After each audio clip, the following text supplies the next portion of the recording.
آسانی سے نکل جائے. اس لیے بار بار یہ سائیکل ریپیٹ ہوتا ہے جب تک بچہ پیدا نہ ہو جائے. یہ پازیٹیو فیڈ بیک ان کو ملتا رہتا ہے، اس لیے ہمارے لیے مفید بھی ہے، کیونکہ اگر یہ پازیٹیو فیڈ بیک نہ ملتا تو بچے کو یہ پوش جو پریشر ہے یہ نہیں ملتا نیچے نیچے لانے کے لیے. تو آخر کار ایکسیٹوسن ہارمون یہ بار بار ریپیٹیشن کے ذریعے سے یہ سائیکل یہ آخر کار یہ بچہ کیا ہو جاتا ہے، یہ پازیٹیو فیڈ بیک کی وجہ سے یہ نیچے ان کو پریشر ملتا رہتا ہے، یہ نیچے کیا ہو جاتا ہے، برتھ ان کی پیدائش ہو جاتی ہے، نیچے بچہ پیدا ہو جاتا ہے وہی جائنا کے ذریعے سے نیچے. تو یہ تھا ہمارے لیے ایک پازیٹیو فیڈ بیک تھا، کیونکہ یہ ہمارے لیے بہت ہی فائدہ مند ہے.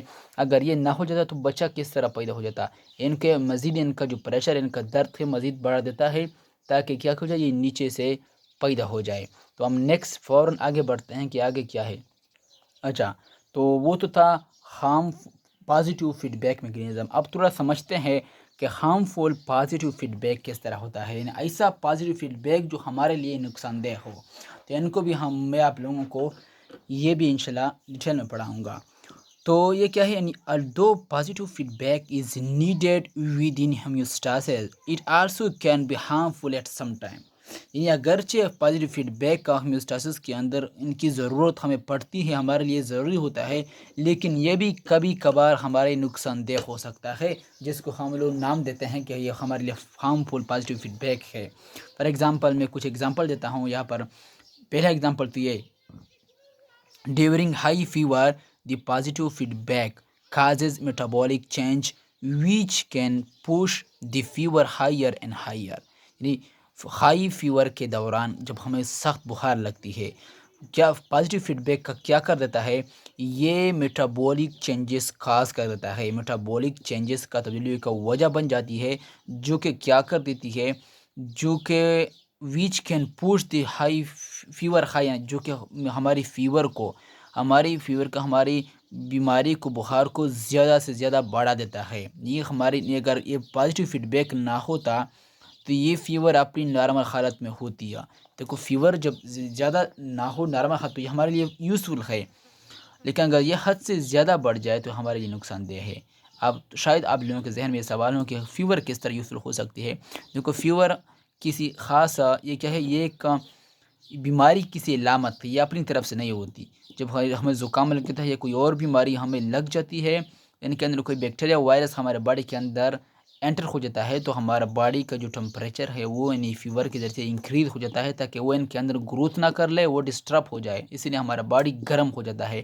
ہمارے لیے یہ یوزفل ہے، ہمیں تکلیف تو ہوتی ہے لیکن ہمارے لیے یوزفل ہوتا ہے. لیکن جب وہ فیور ہائی اینڈ ہائر ہوتا چلا جائے تو یہ ہمارے لیے نقصان دہ ہے. یہ میٹابولک چینجز کی وجہ ہو جاتا ہے، کیونکہ ہمیں پتہ ہے جب میٹابولزم ہوتی ہے ان کے اندر اپنی انرجی پیدا ہوتی رہتی ہے، جو اس کے ہیٹ کی شکل میں کیا ہو جائے بار بار وہ ریلیز ہوتی جاتی ہے ہمارے باڈی کے اندر. اس لیے some time the body temperature can reach to extreme of 45 Celsius degree یا 113 فرنہائٹ. یعنی کبھی کبھار ہماری باڈی کا ٹمپریچر اتنا بڑھ جاتا ہے کہ وہ بالکل ایکسٹریم ہائی پوزیشن تک 45 سیلسیس ڈگری تک یا 113 فرنہائٹ تک کیا چڑھ جاتا ہے، وہ پہنچ جاتا ہے، جو کہ یہ کیا ہے بہت ہی ہائی ہے.